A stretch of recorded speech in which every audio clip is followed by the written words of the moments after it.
Hi everybody, welcome back to my channel. Today we're going to do a DIY Dollar Tree ornament tree Target dupe. I found this on Target.com for $10 and I was like, string and twigs? Yeah, we can make that for a lot less. So you're going to need some nautical rope, depending on how big you want to make your tree. This is also very customizable. And go out to your yard or your neighbor's yard with permission and get some sticks and then jute. I mean, that's really it. Depending on how many sticks, depends on how big you want your tree. Like I said, this is totally customizable project. So what you do is you want to determine how long you want to make your tree. And what I did was I basically folded a piece of rope in half and measured a few of the largest ornaments that I had down. I said maybe I would like 5 twigs with like 4 spaces to hang. So then what I did was I found the halfway mark and I just took it and folded the rope in half and then tied some jute around it just to make a hanger, plus really cute. That's how we're also going to fasten on the twigs when we're done. And now, using the ornament again, I determined where I want to start placing my my sticks. And what I'm doing is right under where each stick is going to be, we're going to tie a tiny piece of jute around the rope.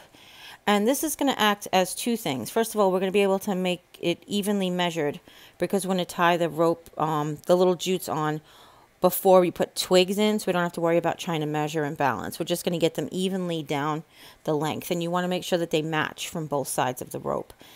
And then the second thing is when we go to put the twigs in, that will actually support it and keep the rope from unraveling more, and I'll show you a little bit better when we get to that.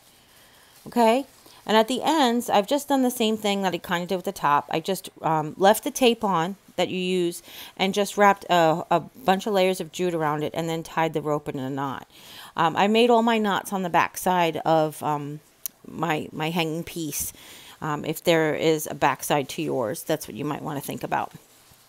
So now I decided what twigs, how wide did I want it? That's another thing. The tall, skinny trees are really in this year. I just like a really traditional looking tree shape. But if you're going to do tall, skinny tree, keep that in mind. But right above where the knot is, you're just going to untwist the rope. And it's 3 strands, this nautical rope. And we're going to put 2 in front of the twig. And because we have measured it evenly, it's going to go ahead and stay even. So basically, we're going to untwist it, as you can see here again. And keep 2 of the sections on top of the rope, and 1 will go behind it. And then you can space it evenly. Now here's where you're going to determine the width of your tree. You can slide them back and forth on the twig. What I started with was the skinniest twigs, and you don't want to pick any twigs that are, or branches, I should say branches because some of them are long, that aren't very thick. You want to make sure you can get an ornament hook on there. Okay, but if you do only have thicker branches, that will work. You're just going to probably have to tie your ornaments on instead. And it's really just that simple. So once you have that spaced out, what I'm going to do is I'm going to show you this whole start to finish on the top things, and then it'll just repeat down the length of the tree. So then what we're going to do is we're going to take a piece of jute. I cut this one about 12 inches, but I just pulled it randomly. And we're going to hitch it. So we're going to wrap it 2 times on the diagonal in one direction. We're going to wrap it over the back and then 2 times in the other direction. And we've left a tail in the front that we're going to tie to the back when we're done. Okay? So I basically left the tail, wrapped it 2 times in one direction diagonally, over the rope and the twig, and then 2 times diagonally in the other direction. And then I will tie it off in the back with the tail that I had left with the remaining piece of the jute. And what I did was a baker's knot. I think we've talked about baker's knots before, but basically, or a double overhand knot, sometimes they're called. Basically, instead of like you were tying your shoes, you make a loop, you put one of the strings in to the loop. Well, when you do a baker's knot, you put it in twice. So this way, when you tie it and pull it tight, you won't need anybody to hold their finger down there for you. Okay, but I wanted to just tell you guys, this was such an easy project. I think this is definitely one that you could do with the kids. It's definitely kid friendly. The other thing is, talk about inexpensive. I made this with about 5 feet. I'm going to say it's probably about 5 feet of the nautical rope, maybe 6. So we're going to get, this is like a 50-cent project with maybe 12 cents worth of jute. And the twigs were free. So you saw that the original was $10, and really there's nothing much different. In fact, mine's probably sturdier. That's what I was going to say. So I just wanted to show you in real time how we're going to go ahead and do the first one. And then I'm just repeating it on the other side. Doing the same hitch. 2 over. I leave a tail. Cross 2 over in one direction. Come behind the piece of rope. And then go 2 over in the other direction. Bringing it back around and tying a knot. Okay? Now, I was thinking the original one is just basically, if you just had jute and you didn't have any nautical rope to do this with, you could do the same principle and then just tie the jute around the twig. I just was, I had the nautical rope. I knew that it had much more of a presence, and I feel like it's just prettier. But, you know, if you cannot find the nautical rope, then you can do this with just jute. You can just use it instead of feeding the twig through the nautical rope. You go ahead and just tie the jute around in a knot, basically. All right. Then the rest of the steps can be the same. All right. So I did this one on the front to show you, and now I'm putting the knots towards the back. But for the rest, we're going to go ahead and we're going to do it we're going to feed the twigs through, and then we're going to go turn it over and hitch all of them.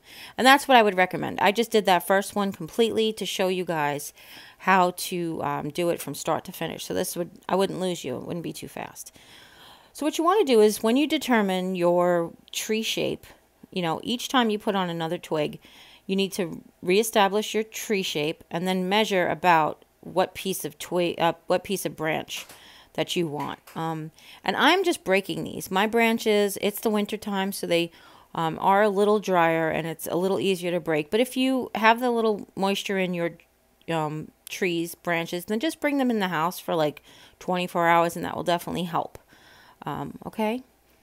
And now I'm also making sure as I go that they kind of lay nice and flat. That's not a necessity because we're going to do a little trick at the end to keep it away from the wall. But that's definitely something you want to try to find as straight as twigs as possible, even though the sample did have kind of like natural bendy tree branches. I just like the aesthetic of having it be as straight as possible. The pieces are as straight as possible. All right. And now for the end one, as you know, we tied it off. So it's just going to go right above where you tied it off.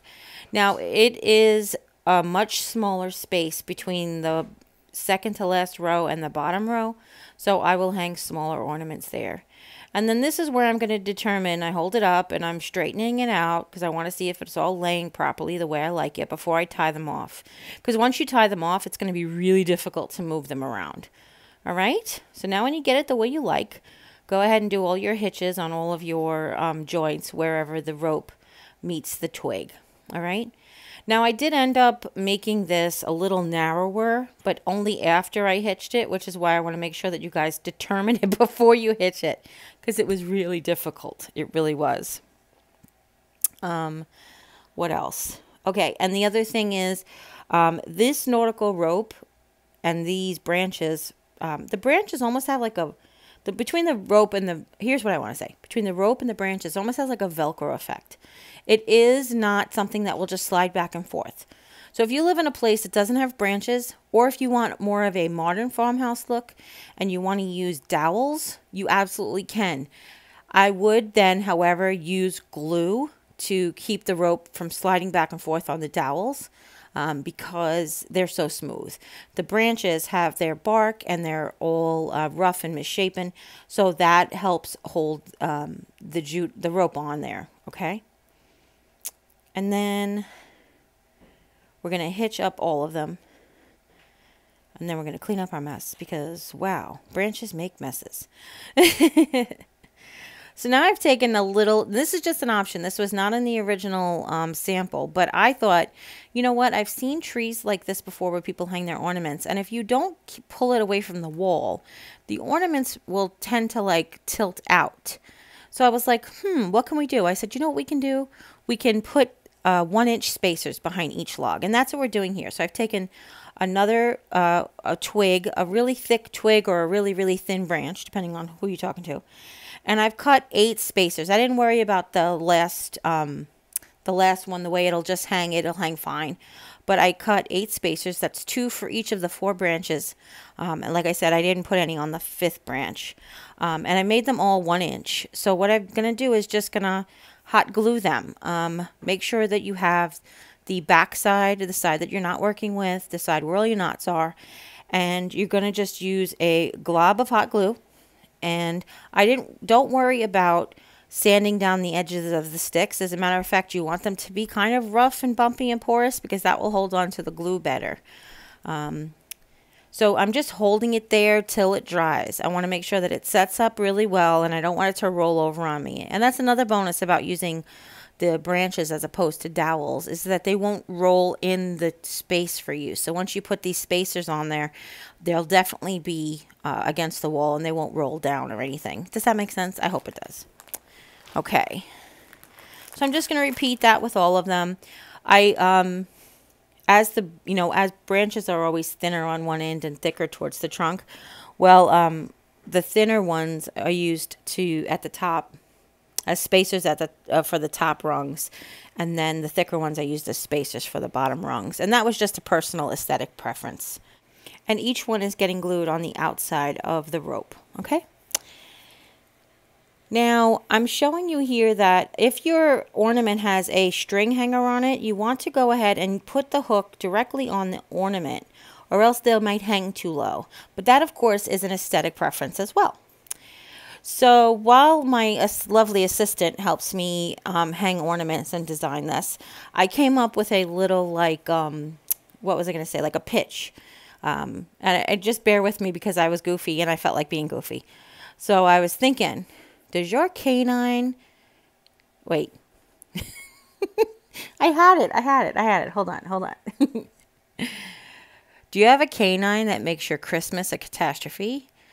Do you have a domestic feline who destroys your fancy Douglas fir? Do you have a tantrum-throwing toddler who terrifies your tree? Well, then have I got the solution for you. The reason I was thinking about I really wanted one of these is because I had a handmade ornament that I made before I met my husband. And I had it since 1992. And it was on my forever tree, and he broke it and it shattered into a million pieces. This is before they made, not before, but they really didn't mass produce the plastic ornaments. They were all like glass. When we first were back in the 90s, we were just decorating glass ornaments. And I was like, if I had something like this, it wouldn't have broken. And this is a great way to display all of your precious or handmade. You could turn your ornaments into decor, but you can also keep them safe and off your tree. So if you have a cat or a dog who likes to mess with your tree, if you have kids who are little and want to pull on the tree, then this is a great solution to keep those precious ornaments up high and dry. Now, I hope you like that tin star. That's a video coming tomorrow. And that's it, guys. I really, really do hope that you enjoyed this tutorial. It was so much fun. I feel like you guys will have fun doing it as well. If you have any questions at all, please leave them in the comments down below. I thought I tried to be thorough, but maybe I missed something. And if you would like to share this with friends and family, anybody you know who's got twigs and rope and would like to make one for themselves, and if you haven't yet, click subscribe, and when you do, a little bell will pop up. When you ring that bell, YouTube will let you know whenever I upload a new video. And as always, take care, God bless, and we'll see you next time. Bye!